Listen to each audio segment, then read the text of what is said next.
well, Stephen. We're going to start off in the UK. The finance minister there having a bit of a tricky tightrope to walk as he tries to balance the budget. Yeah, this budget is coming at a very interesting time for the UK economy. The size of GDP in the UK is expected to return to pre-recession levels later this year. The UK economy grew by 1.9% in 2013, one of the highest rates that we saw both in Europe and also among the developed economies.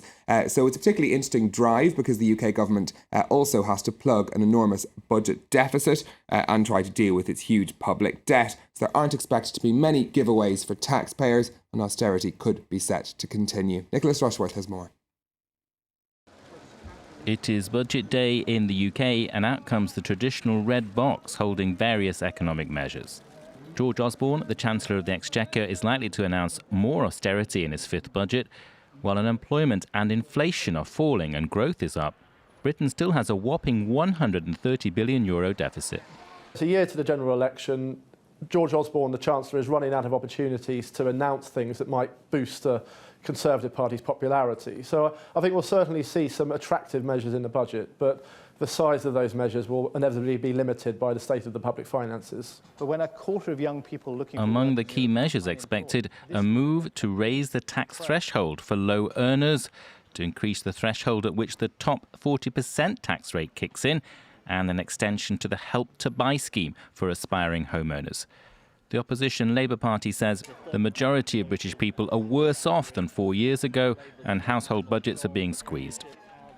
The charity organisation Oxfam is pointing to income inequality in the UK and has called on the Chancellor to consider a wealth tax, saying the UK's 5 richest families are worth more than the poorest 20% of the population combined.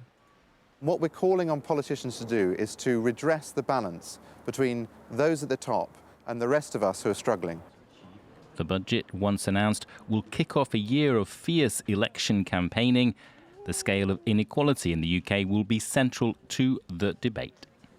A very different budget debate, of course, taking place in Greece, where the situation is very different in the economy. The Greek economy shrank by 4%, almost 3.9% in 2013. Its sixth consecutive year of recession. Now, the Greek government has finally agreed, after months of wrangling, a deal with its international lenders to release the next €10 billion of its bailout loans. In exchange, the Greek government will have to pass a series of measures, including a law that provides for mass dismissals of workers.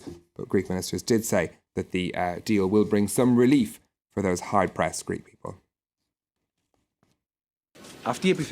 This inspection, this review was very difficult, the most difficult until now.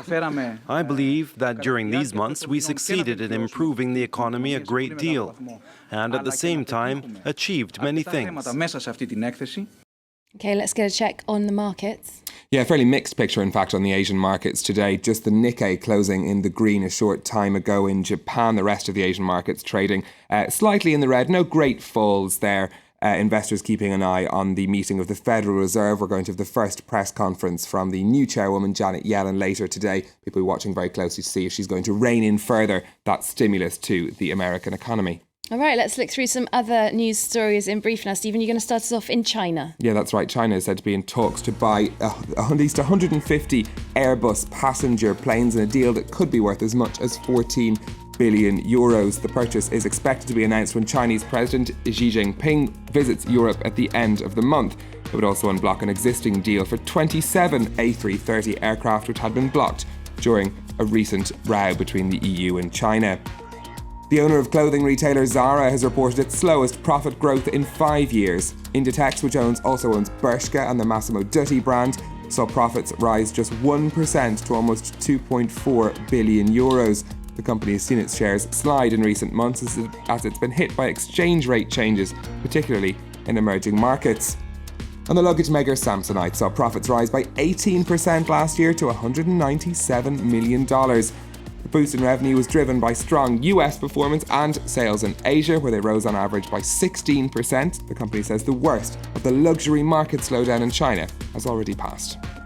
OK, so we're going to go back to news from the United Kingdom to round off the business bulletin. Stephen, they're redesigning the pound coin. Why? Yeah, so round off, particularly appropriate for you to say, because in fact they're going to sort of unround the pound coin. There had been fears that there were larger numbers of counterfeit pound coins circulating in the United Kingdom. The Royal Mint, which produces the currency, says it's about 3% of the coins in circulation. So they've given us the design for the new pound coin, which will be circulated from 2017. Looks very different, actually, doesn't it? It looks quite like the euro. In fact, the two-colour metal in it is quite interesting, but also it's going to have a whole range of new security mechanisms built into it. The Mint says that it will be the most secure currency coin, at least in circulation, when it comes into being in 2017. It's got 12 sides, the new coin, so not as round as the previous one.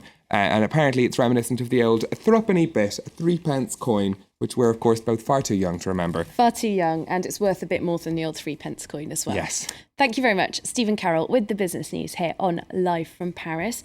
We're going to move on now to web news, starting off with how Pakistan